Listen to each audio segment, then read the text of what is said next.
Económicos, Sociales y Culturales de la Comisión Interamericana de Derechos Humanos, Óscar Parra Vera, miembro de la Jurisdicción Especial para la Paz en Colombia, Alexei Julio Estrada, director jurídico de la Corte Interamericana de Derechos Humanos, y el investigador del CIDE, José Antonio Caballero Juárez, como moderador. En esta mesa, los ponentes continuaron con el análisis del artículo 26 de la Carta de la Organización de los Estados Americanos e hicieron un recuento histórico de los derechos sociales que resguarda el sistema interamericano de derechos humanos. Al finalizar esta exposición, los participantes llevaron a cabo una sesión de preguntas y respuestas. Lo invitamos a que nos acompañen en la transmisión de este encuentro. No quisiera dejar pasar la oportunidad de hacer también una breve referencia a la historia de los derechos sociales en el sistema, inspirándome en las etapas de evolución histórica de los derechos humanos que en su momento estudiaba con Peces Barba y Norberto Bobbio, ¿verdad? Y me pareció muy interesante hacer ese símil con el sistema y con los derechos sociales en el mismo, respaldando totalmente, como decía Óscar, la lentitud. Es una historia de progresividad lenta hacia el reconocimiento y protección de los DESCA en nuestro sistema. Una primera etapa señalaría de positivización con la adopción de la Carta de la OEA, de la Declaración Americana de Derechos y Deberes, que están cumpliendo 70 años, que son pioneras. La Declaración Americana, recordemos que se adopta antes que la Declaración Universal y son verdaderos himnos a la indivisibilidad de los derechos humanos por cuanto su catálogo no diferencia entre civiles, políticos, económicos, sociales, culturales. Una segunda etapa de convencionalización con el artículo 26 del Pacto de San José de Costa Rica y después, que ahora conmemoramos sus 30 años, el Protocolo de San Salvador. Un protocolo y un pacto que son tutelados por la Comisión y por la Corte, y una innovación también en sede de monitoreo del Protocolo de San Salvador con la creación del Grupo de Trabajo del Protocolo de San Salvador. Y aquí hay un interesante paralelismo o diferencia con lo que ha hecho el sistema interamericano, el sistema europeo de protección de los derechos humanos, que de alguna forma ha divorciado completamente la protección de los derechos sociales de la protección de los derechos civiles y políticos, por más que el Tribunal Europeo de Derechos Humanos también tenga una protección indirecta de los derechos sociales realmente interesante. Otra etapa de generalización en la que yo me centraría en el reto de la universalización del sistema.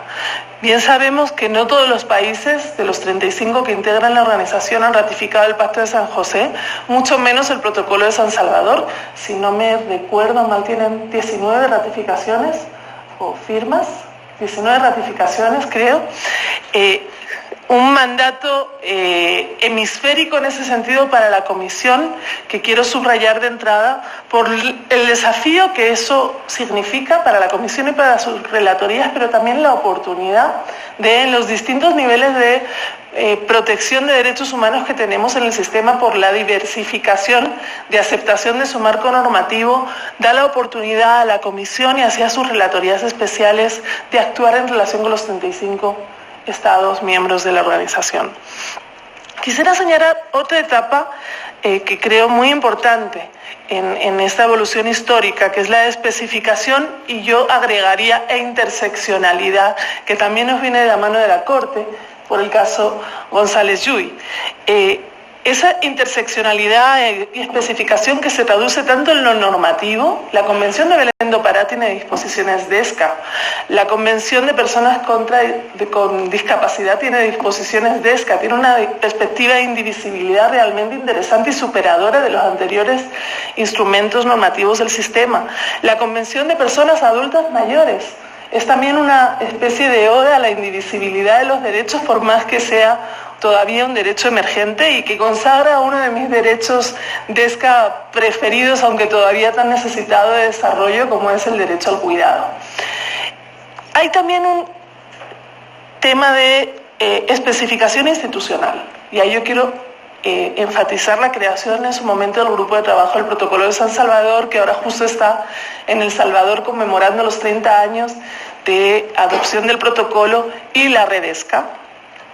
También una etapa de justiciabilidad que, como muy bien nos han explicado Alexei y Óscar ha ido muy lentamente de una vía indirecta o por conexidad a una justiciabilidad directa, en que Lagos del Campo ciertamente supone un hito, aunque también es un hito que nos abre las puertas a muchísimos desafíos y necesidad de sofisticación de la argumentación jurídica para precisamente en esta evolución tan lenta y tan dificultosa del sistema interamericano asegurarnos que los avances que demos no se vean impedidos o restringidos por las resistencias. Y en ese sentido creo que el análisis que esta mañana se hacía en términos metodológicos me resultó ciertamente interesante. También la Comisión había coqueteado con la justiciabilidad directa del artículo 26 en muy poquitos informes. Uno de ellos paradigmático fue el caso Odir Miranda contra El Salvador, en el cual en sede de admisibilidad se dictó también la admisibilidad del artículo 26. Y quisiera finalmente en esta historia del sistema desde la teoría de la evolución histórica, marcar una etapa de generización del sistema interamericano. Me refiero a cómo el concepto género y su desarrollo como concepto y perspectiva de análisis afortunadamente ha ido penetrando en nuestro sistema, no solo de la mano de la Convención de Belén do Pará, sino de los desarrollos del sistema en estándares género sensitivos, tanto en materia de derechos de las mujeres como de las personas y colectivos LGTBI, lo cual creo que tiene que irradiar urgentemente también a la promoción y protección de los DESCA, porque si vemos asimetría ciertamente es en relación con la desigualdad de género y la discriminación en función de la identidad o orientación sexual. Me referiré ahora ya sí al mandato de la Redesca. Y quisiera, compartir, como ustedes saben, que esta es la segunda relatoría especial en toda la historia del sistema interamericano, lo cual es un hecho no menor. La primera, creada por la Comisión Interamericana de Derechos Humanos en uso de sus facultades convencionales y reglamentarias, fue la Relatoría de Libertad de Expresión, que se creó hace ya 20 años y que también es un indicador de las lógicas que han imperado en nuestro sistema en términos de priorización de temáticas, obviamente de enorme envergadura, como es la cuestión de la libertad de expresión, del acceso a la información, pero que no han ido en absoluto de la mano de la priorización de los derechos sociales en nuestro sistema. La relatoría se crea, yo diría, por un clamor de la sociedad civil y también de los estados en el marco del llamado proceso de fortalecimiento del sistema. Y ese no es un hecho menor, porque habla también de la legitimidad de base del mandato, como también habla de las expectativas inmensas que tiene este mandato y lo dispares que son esas expectativas en relación con los recursos con los cuales nace el mismo y los enormes desafíos que en ese sentido enfrentamos. Y no lo digo en tono de queja, sino solo de constatación y obviamente de una acción muy decidida, tanto mía como del equipo con el que trabajamos, y yo creo que también afortunadamente de la propia Comisión y la Secretaría Ejecutiva, que son conscientes de la importancia de apoyar al mandato en esta etapa fundacional. Y es un llamado que ya tengo que aprovechar a hacer en esta sala, donde hay tantos colegas, tantas colegas y tanta gente comprometida con los DESCA, porque este mandato efectivamente no nace de una col, nace de un clamor y nace de una necesidad de que el sistema interamericano ciertamente se ponga las lentes de los derechos sociales de una manera directa, de una manera, como yo llamo, con nombre y apellidos de los derechos que se están protegiendo. Diría que en ese sentido es un mandato que salda una deuda histórica de la Comisión y así del sistema interamericano en el continente, que desgraciadamente es tristemente conocido por ser el más desigual del planeta. Hoy creo que Rodolfo se refería a Colombia como el cuarto país más desigual. Es un ranking en el que lamentablemente están muchos de nuestros países. Hace una semana estaba en Honduras, también estaba en esos niveles, o Paraguay, y eso hace que ciertamente este mandato venga a saldar una deuda histórica del sistema, en el que también más defensores y defensoras del medio ambiente mueren cada año a causa de la defensa de la tierra, el territorio, los recursos naturales, que paradójicamente son tan enormes en nuestra región como desigual es la distribución de los recursos. También me animaría a decir, y ojalá no me corrijan porque creo que todo lo que escuché en la mañana va confirmando eso, que en la medida que lo estamos proponiendo y la Comisión así nos ha respaldado al aprobar nuestra agenda estratégica, es un mandato de vanguardia. Por el alcance y también por esa agenda que voy a aprovechar a presentarles muy brevemente, es una agenda estratégica que hemos adoptado más allá del plan de trabajo anual que viene determinado por el proyecto a través del cual nace la relatoría y que tiene como fin principal ni más ni menos que elaborar el que va a ser el primer informe temático de la Comisión Interamericana sobre un tema ciertamente candente y necesario, empresas y derechos humanos.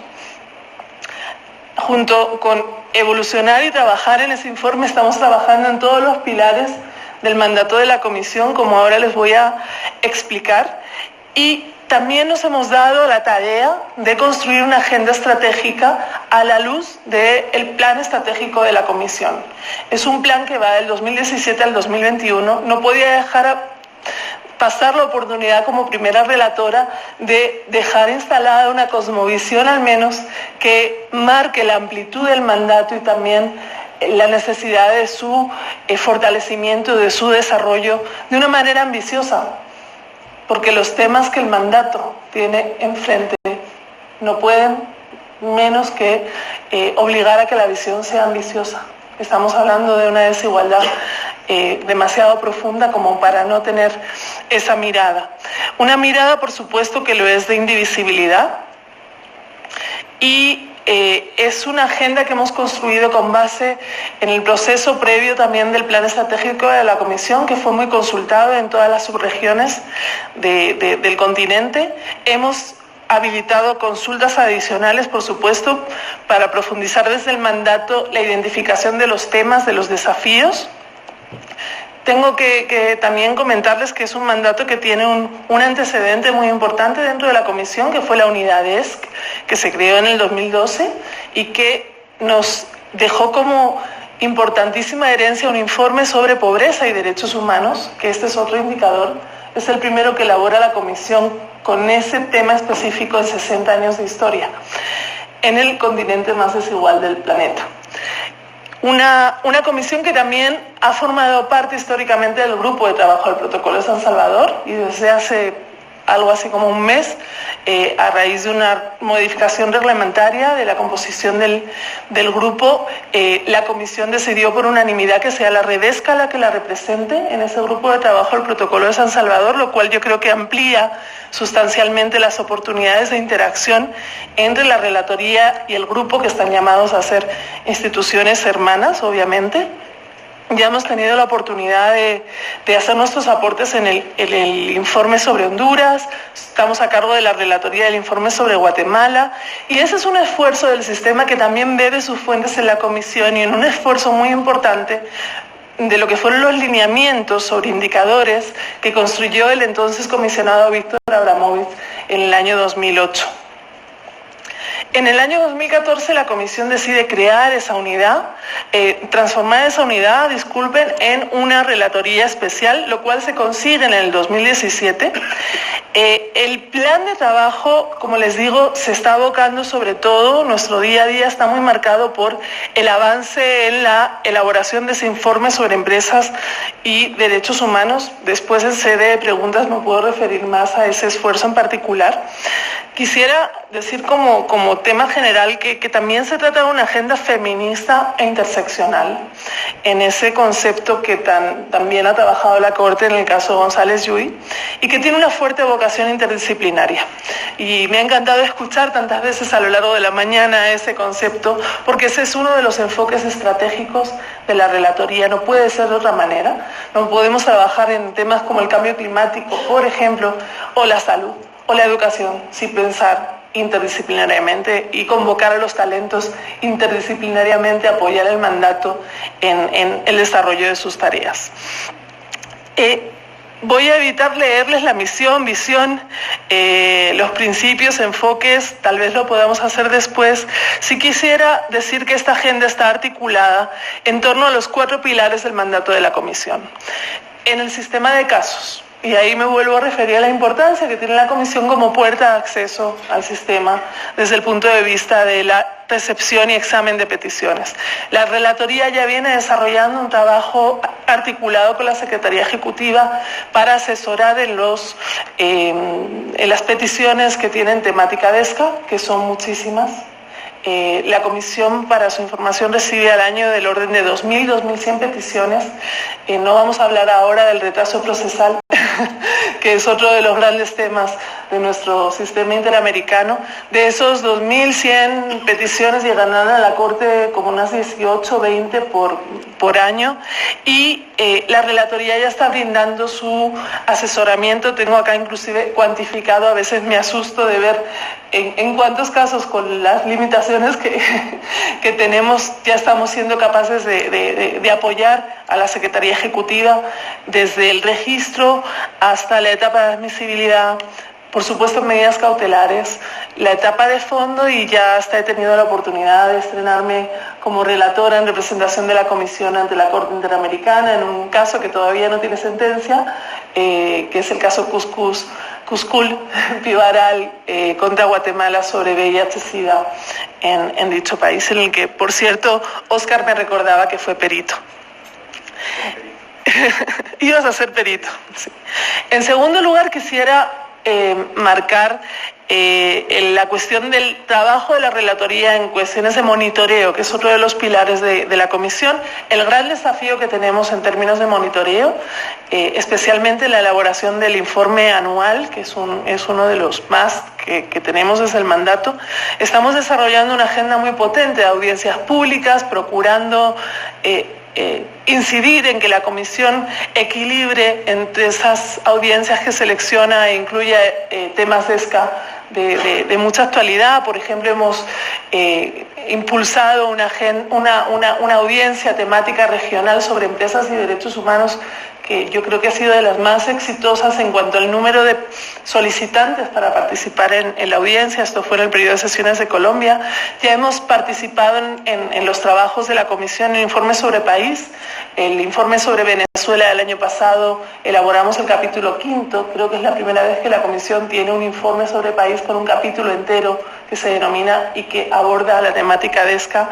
Más recientemente, en la visita a Nicaragua, en el contexto de la represión de la protesta social en dicho país, desde el mandato identificamos claramente un patrón que tiene que ver con el derecho a la salud. Yo tiendo a pensar que si la Relatoría no hubiera generado ese análisis más específico y más DESCA, tal vez se hubiera subsumido ese patrón en el más tradicional integridad personal, pero se vio muy claramente que era una cuestión de derecho a la salud. Más recientemente en Honduras, y bueno, la relatora está deseando también desarrollar visitas propias, y eso también forma parte de mi trabajo en captación de recursos. Hacemos uso también de los mecanismos de la Comisión para solicitar información a los estados sobre temas de preocupación a través de las cartas del artículo 41 y 18, de comunicados de prensa. Ya incluso hemos desarrollado algunos en conjunto con órganos de Naciones Unidas, como la Relatora Especial sobre Derecho a la Vivienda. Estamos ahora en conversaciones para un comunicado con el Relator Especial sobre Derecho a la Salud. Y destacaría también el aporte de la Relatoría en la resolución 1/18 sobre corrupción y derechos humanos de la Comisión, que es un tema que también forma parte de nuestro enfoque estratégico. La perspectiva anticorrupción, por entender, y creo que en el Comité de Derechos Económicos, Sociales y Culturales están dando desarrollos también con esta mirada, que aunque no se vea, aunque el enfoque mayoritario y más visible en nuestra región en torno al tema de la corrupción sea de carácter criminal o de persecución o de no impunidad, lo cierto es que no hay una medición de hasta qué punto el fenómeno de la corrupción en sus distintas modalidades, está afectando a los recursos disponibles y está afectando especialmente a políticas sociales, a programas sociales que ven detraídos cantidades ingentes de recursos a causa de las prácticas de corrupción. Creo que esa es una temática en la que, desde una perspectiva de ESCA y de derechos sociales, tenemos que estar cada vez más agudas. También en temas de promoción, la Relatoría tiene la ambición de contribuir a generar una cultura de indivisibilidad de derechos en nuestro continente y ojalá liderar una campaña de la indivisibilidad. Debo decir con alegría que ya empezamos a tener muy buenos aliados, inclusive en este país, hacia esa campaña más de promoción y también asistencia técnica y coordinación de esfuerzos con muy distintas contrapartes. Debido precisamente a la limitación de los recursos con las que nace el mandato, es un mandato muy coherente en cuanto a la pobreza que tiene que combatir y la pobreza de sus propios recursos, por lo menos los económicos, no hablo del capital humano. Lo cierto es que eso nos lleva, y con mucha alegría lo digo, a ser creativos también en las alianzas, y quiero destacar muy especialmente la alianza con el sector académico. Acabamos de firmar, por ejemplo, un convenio con la Universidad Nacional de Córdoba, en Argentina, que nos va a suponer tener una persona becaria de esa universidad trabajando en el mandato. Estamos firmando convenios similares con otras universidades, avanzando también en conversaciones con la UNAM, con la Universidad de Monterrey, con la UBA. Agradezco también al Instituto Max Planck por el puente que nos está haciendo con tantas universidades de la región y del mundo. Y para ir terminando, creo que me estoy pasando por los 3 minutos, pero agradezco la flexibilidad al moderador. También en ese trabajo que me toca como relatora de no solamente estar en los temas sustantivos, sino de gestión y de asegurar el fortalecimiento, que el mandato se robustezca y siga viviendo, el derecho a la supervivencia del mandato, hemos desarrollado una serie de proyectos prioritarios. Son proyectos que tienen una fuerte perspectiva de indivisibilidad y que tienen también el tema ambiental en todos ellos de alguna forma evidenciado. Tenemos un proyecto que estamos moviendo con bastante fuerza. Acabo de llegar de una misión por Europa con ese propósito sobre agua, saneamiento y alimentación, tratando de generar estándares en el sistema con esa mirada. Por supuesto, lo fundamental es crear una serie de estándares generales de ESCA, lo que podríamos llamar la observación general número 3 del sistema. Ese sería un paso muy necesario y desde ya convoco a la comunidad presente a ayudarnos en ese esfuerzo. Y también un proyecto sobre derecho a la salud, que aunque no haya sido priorizado por la Comisión en su plan estratégico, se nos ha impuesto desde el nacimiento del mandato por las graves violaciones del derecho a la salud, foco derechos sexuales y reproductivos, foco acceso a medicamentos y tratamientos esenciales. Aunque todavía no tenemos los recursos para trabajar en estos proyectos estratégicos, ya lo estamos haciendo por vía del sistema de casos y de monitoreo. Y un proyecto que a mi amigo Henry Jiménez le gusta especialmente, ¿verdad?, sobre medio ambiente y cambio climático, a través del cual esperamos fortalecer los estándares que la Corte inaugura de una manera tan potente con la observación consultiva número 23. Lo voy a ir dejando por acá con una palabra que hace poco, visitando el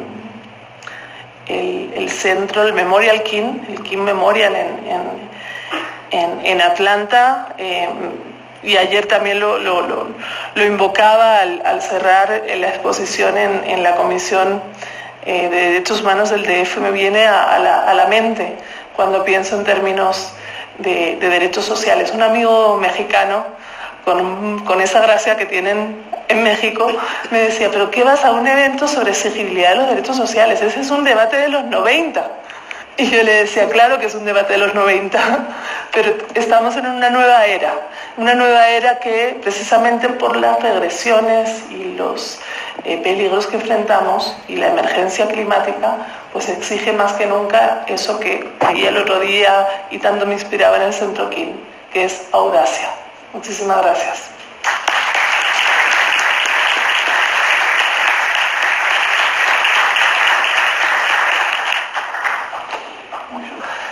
yo les voy a plantear un par de cosas.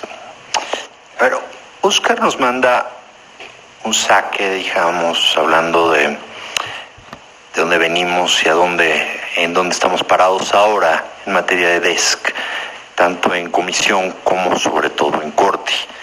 Nos deja un punto. Pero esa estafeta lo toma Alexei y me parece que la problematiza. Si pudiera utilizar, digamos, un adjetivo, diría, el optimismo con el que nos deja Óscar nos lo modula Alexei. Nos dice, cuidado, esto es técnico y tenemos que tener muy claro cuál es la manera en la que se puede entrar. La Corte no reacciona simplemente a partir de, y voy a utilizar la expresión, de buenas intenciones, sino tiene un régimen y este régimen tiene que ser aceptado. Y después escuchamos otra vez a Soledad, que precisamente yo diría, en la labor que todo litigante debe tener, trata de patear la puerta y abrirla lo más que se pueda, ¿no? Pero eso no nos salva de la existencia, ¿no? Y entonces dejo, digamos, esos polos de tensión a partir de dos cosas que dijeron. Uno, el tema de la interseccionalidad que mencionaba Soledad como un mecanismo, digamos, de apertura jurisdiccional o sus efectos desde el punto de vista técnico. Ya siento estar en puro tema medio procesal, pero bueno, es más o menos... En fin. Y el segundo...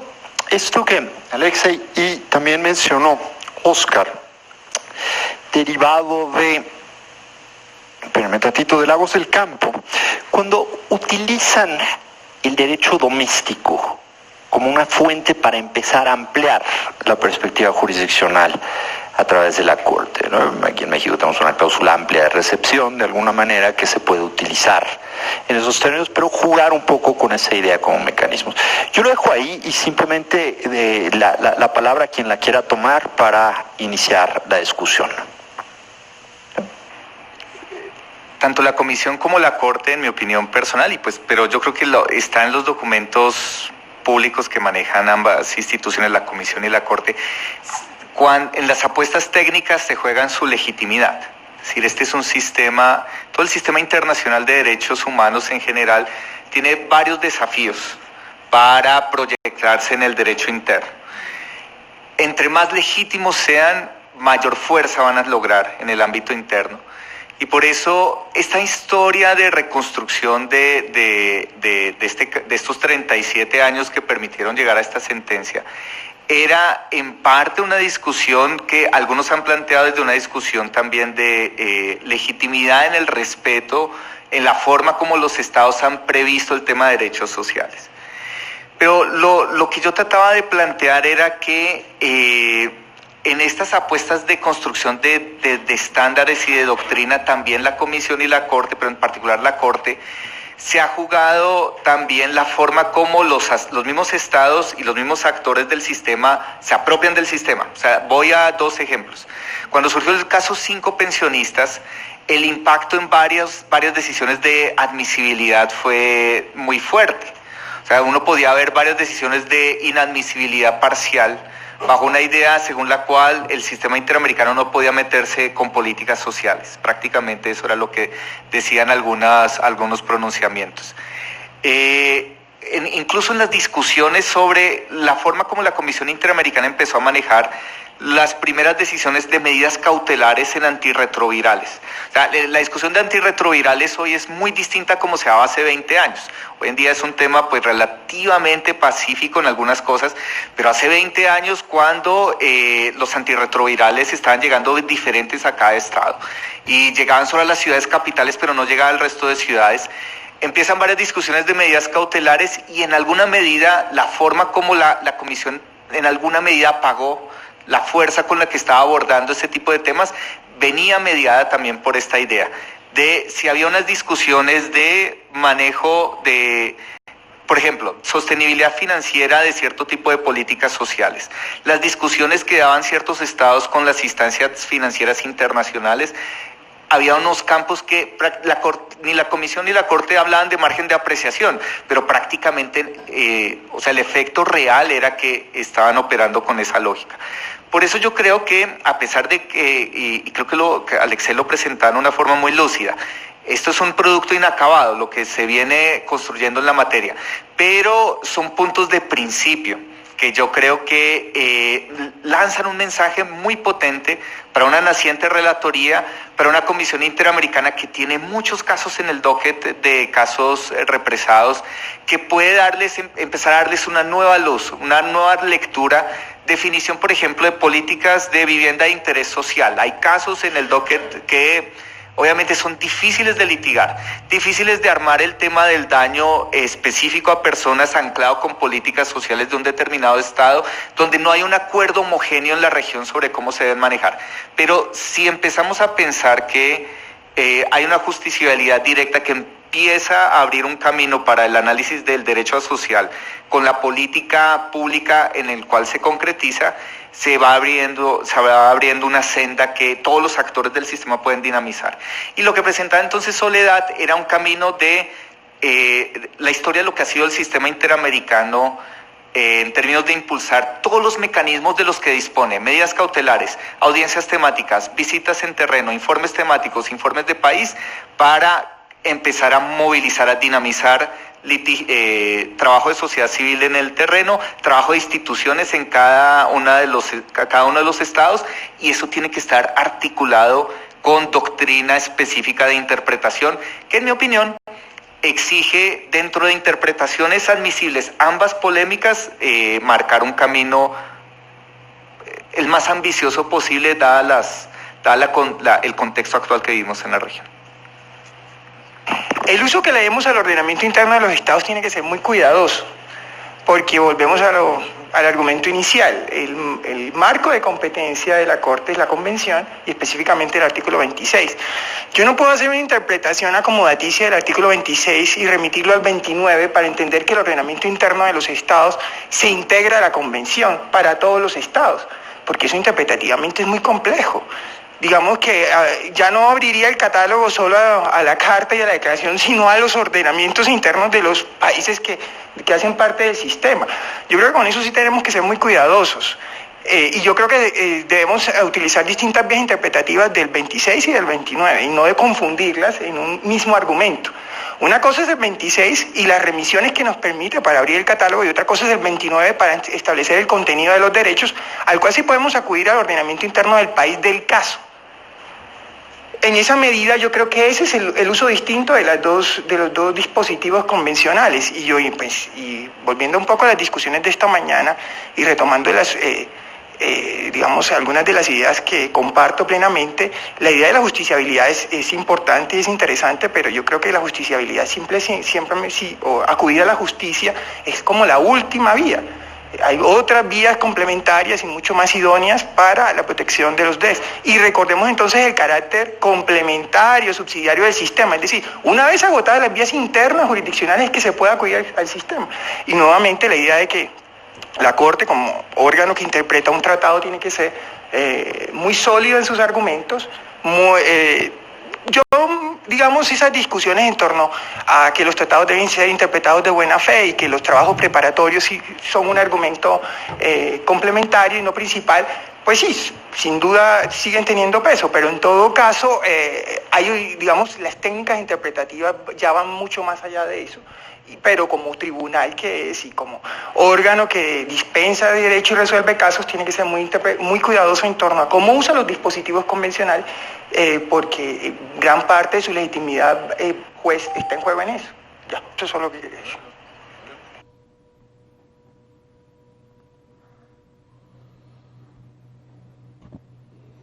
Comparto muy especialmente y desde un mandato naciente con todos los desafíos que eso implica, la necesidad de asegurar la consistencia y así la sofisticación máxima que podamos sobre los argumentos al momento de justiciabilizar los DESCA en el sistema interamericano. Eso es lo que precisamente estamos tratando de hacer a partir de los precedentes de la Corte, que como bien se señalaba son un impulso importantísimo también para la Comisión, asegurar la máxima rigurosidad técnica en materia de argumentación, y reconozco todos los desafíos que Alexei nos comparte, porque son desafíos que vivimos en el día a día del sistema de casos en el marco del trabajo en la Comisión. Ahora bien, también refrendando esta idea de que la justiciabilidad no solo no la panacea, sino la última ratio de la exigibilidad de los derechos, también quisiera volver a la articulación, al menos de la agenda del mandato como de la Comisión, en torno a distintos pilares, lo cual creo que nos da una amplitud, y quiero marcar muy fuertemente ese mensaje de cómo la sociedad civil en especial, que es en definitiva el gran motor, y yo diría la gran dueña del sistema, porque es la que lo hace avanzar, la que le hace interpelarse de una manera más profunda y genuina, y ni que decir de las comunidades directamente afectadas por las problemáticas que estamos abordando a través de los DESCA, de qué manera la sociedad civil se empodera y hace uso cada vez más fuerte de toda la diversidad de mecanismos que ofrece el sistema. No solamente del sistema de casos, que es obviamente importantísimo, máxime cuando tiene como colofón la Corte Interamericana de Derechos Humanos en su competencia contenciosa, llegado el caso de la consultiva o de las medidas provisionales. En ese sentido, reiterar, por ejemplo, la importancia también del pilar de monitoreo de la Comisión y de sus mandatos, los aportes que por esa vía se están haciendo a situaciones, por ejemplo, como la de Venezuela o la de Nicaragua, donde quizá por vía del litigio no se podrían abordar determinadas problemáticas que se están abordando desde la Comisión, por ejemplo, con su MECENI ahora en Nicaragua en el día a día, o con su práctica de medidas cautelares llegado el caso provisionales ante la Corte. Por otro lado, también hablando de interseccionalidad, en la práctica del mandato se está observando una atención al tiempo que una práctica de enriquecimiento de la vocación que tiene este mandato, que no es la de ser un gueto de los DESCA para el sistema, sino más bien ser un faro para la indivisibilidad de la propia Comisión, y llegado el caso de la Corte o de otras instituciones de nuestra organización, de los Estados americanos. Por ejemplo, también, eso no me dio tiempo de decirlo, estamos trabajando en algunos informes con otras relatorías de la Comisión que nos dan la oportunidad de poner en práctica esa interseccionalidad. Concretamente estamos trabajando con la relatoría LGTBI en un informe sobre derechos DESCA de las personas trans, que creo que también es algo hiper necesario y que gracias a ese trabajo articulado es más factible que quizá proveniera del esfuerzo de una sola relatoría. También estamos trabajando o empezando a trabajar en realidad en un informe, hacia un informe de los DESCA de las personas afrodescendientes. En ese sentido, la interseccionalidad siendo un enorme desafío que comprobamos en nuestro día a día, porque tenemos que articular y queremos articular nuestros esfuerzos con todos los mandatos que tiene la Comisión y que están a cargo de los comisionados y comisionadas. Son relatores a su vez temáticos y relatores y relatoras de país. Esa articulación pues supone inmensos desafíos cotidianos y también una práctica muy bonita, muy especial hacia el avanzar a que la Comisión y la Corte en su respectivo mandato se conviertan en órganos de protección integral de los derechos humanos. Y esa es una oportunidad que tenemos en el sistema interamericano, yo diría, como en ningún otro, porque también son dinámicas que se producen afortunadamente en el sistema universal. El Comité DESC, si no me equivoco, también está dando un debate sobre la interrelación entre los DESC con los derechos civiles y políticos. El Comité de Derechos Humanos, en sus observaciones finales, incluso en su sistema de comunicaciones, termina haciendo pronunciamientos muy relevantes para los DESCA. Es una dinámica, por suerte, insalvable, pero que está llena de riesgos también. Y creo que es importantísimo darnos cuenta de los mismos, porque la agenda DESCA también lo hace la de derechos civiles y políticos, la de los derechos humanos en general, pero confronta pues quizá los intereses más grandes y poderosos desde un punto de vista del poder económico. Y por eso que también aprovecho que tengo el uso de la palabra para poner sobre la mesa algunas ideas que creo que desde el mandato y de esta nueva era del sistema tenemos que impulsar. Y es el diálogo con los actores económicos, algo que tanto están abanderando desde el Instituto Max Planck, y es también el cómo ese análisis de los recursos disponibles se hace mirando las políticas a las que tradicionalmente el movimiento de derechos humanos no ha mirado tanto, que son las políticas tributarias, que son las políticas fiscales, que es la elaboración de los presupuestos. Y yo creo que en ese sentido también tenemos un desafío muy grande, porque en nuestra región se están observando retrocesos muy graves, muy grandes en varios países, y es un fenómeno que seguramente va en aumento. Y también quisiera poner sobre la mesa esa idea de cómo lograr desde nuestros respectivos mandatos y cometidos asegurar lo que esta mañana Roberto tan bonito decía de los estados fuertes, ¿no? Y que yo definiría desde el Velázquez Rodríguez, pensando en esa organización del aparato estatal y de todas las políticas públicas, incluidas las económicas. ¿Cómo hacemos para atraer a los ministerios de Economía, a los ministerios de Hacienda a esta discusión? ¿Cómo les convencemos de que en realidad la política económica de un Estado tendría que tener por principal objeto y fin asegurar todos los derechos de su ciudadanía? Y nada más y nada menos que de eso estamos también hablando, y es el desafío que también enfrentamos. Voy a dar la palabra a los integrantes del seminario por si quisieran ustedes incorporar algo, por favor. A ver, para agregar algunos elementos al contrapunto entre Oscar y Alexei. A ver, uno sobre, digamos, coincido en la horrible redacción del artículo 26, cuyo problema principal es la remisión, en eso estamos claros.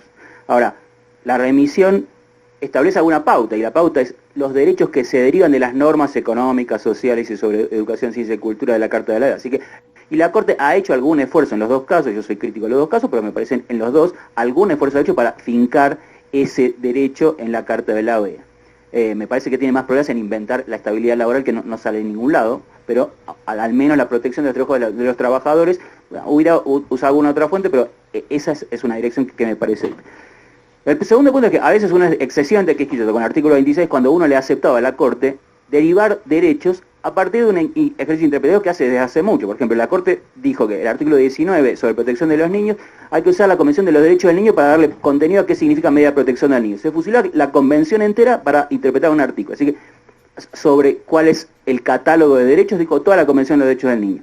La Corte inventó un derecho a la consulta previa, libre e informada de los pueblos indígenas sobre la base del texto del artículo 19, que es el artículo 21 sobre propiedad, que es el artículo más tradicional de la Convención. Todo el mundo tiene derecho a gozar de la propiedad, en caso de expropiación se deben cumplir.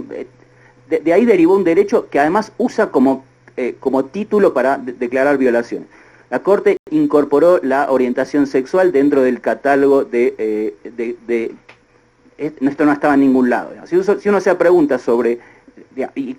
la Corte dijo que del artículo 17 se deriva un derecho a fundar una familia en combinación con el derecho a beneficiarse de los avances científicos, y por eso la fertilización, así el derecho a que el Estado no prohíba la fertilización asistida forma parte del derecho a fundar una familia. Así que en todos los casos, y en 20 otros más, uno diría desde el principio de Velázquez Rodríguez, que inventó un montón de cosas sobre el 1 y el 2, la Corte fue sumamente progresista, sumamente activista en términos de la interpretación que uno le puede decir el nombre que quiere, evolutiva, progresiva, a lo largo de los tiempos, etcétera, etcétera.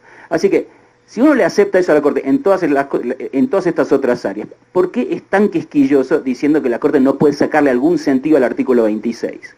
Esta es mi pregunta. A mí me parece que gran parte de los argumentos que están sobre la mesa son argumentos de coherencia interpretativa. Si usted usa argumentos interpretativos de ese estilo, usando fuentes interpretativas que son variopintas, otros tratados internacionales, así que el consentimiento libre, informado, previo libre, informado de los pueblos indígenas, lo sacó del Convenio 169 y de la Declaración de Naciones Unidas sobre los derechos de los pueblos indígenas, que es un instrumento no obligatorio, un instrumento no vinculante. Y así con todo, digamos.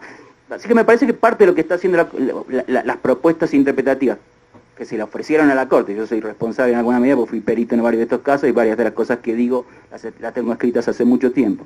Y la Corte toma el guante de algunas de esas cosas, son relativamente coherentes con cosas que la Corte ha dicho en otros casos.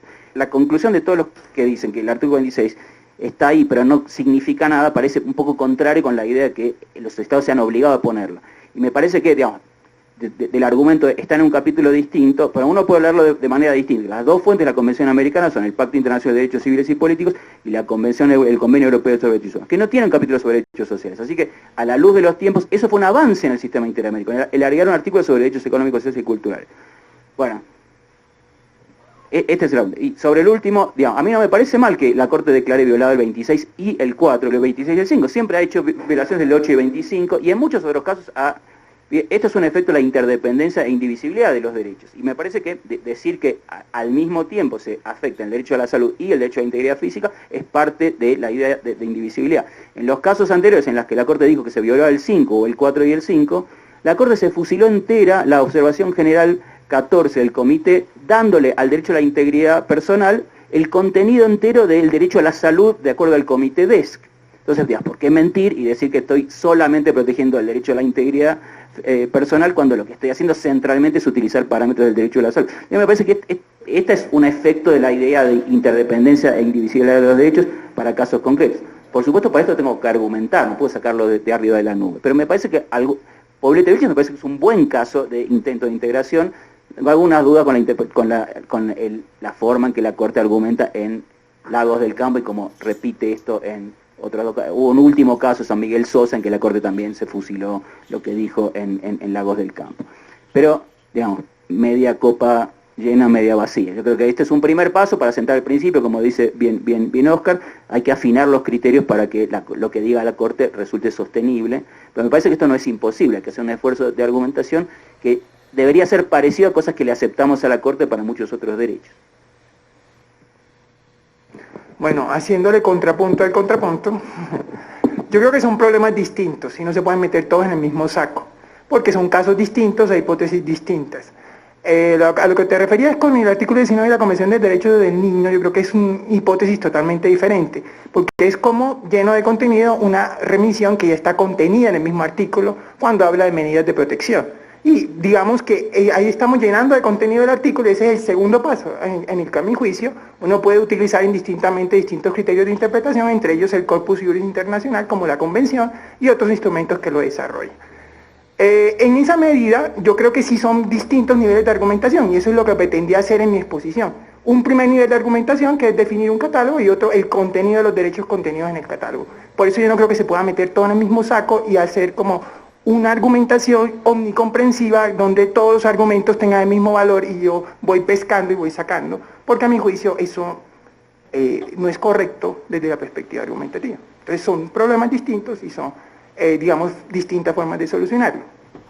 Me resulta curioso lo que dice de si le hemos aceptado a la Corte ese tipo de interpretaciones, ¿por qué ponernos tan quisquillosos? Sí, la verdad es que la Corte ha hecho interpretaciones evolutivas bastante interesantes, pero digamos que yo creo que esas interpretaciones tienen que, digamos, estar respaldadas por un rigor argumentativo suficiente. Esa es mi perspectiva. Segundo asunto, la pregunta que me planteabas, se mezclan los dos. Digamos, recientemente yo veo un esfuerzo, sobre todo en las opiniones consultivas, de hacer una argumentación muy académica y muy ceñida a los criterios de interpretación clásicos del derecho internacional público.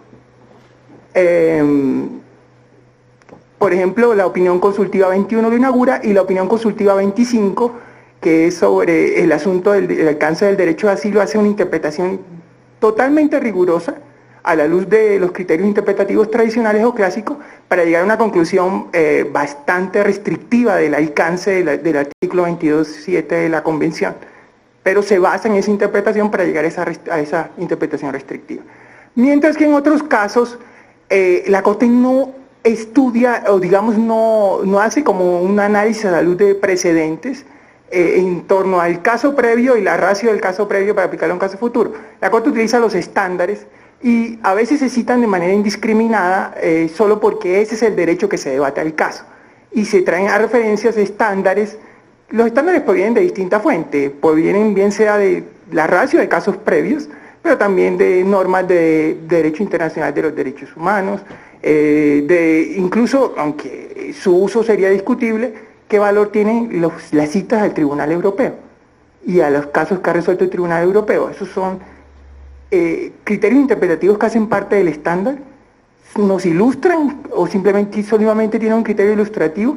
Es decir, es difícil separar rigurosamente todos esos elementos que se utilizan para dotar de contenido a los derechos.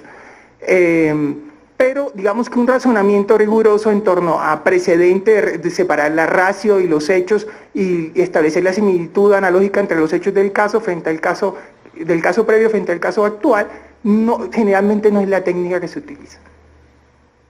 Sí se utiliza, insisto, en las opiniones consultivas como un intento de técnica argumentativa más a la luz de los criterios tradicionales del derecho internacional público y digamos en los casos concretos los estándares que provienen de muy diversas fuentes y se utilizan como, digamos, se forman como una amalgama del derecho aplicable al caso.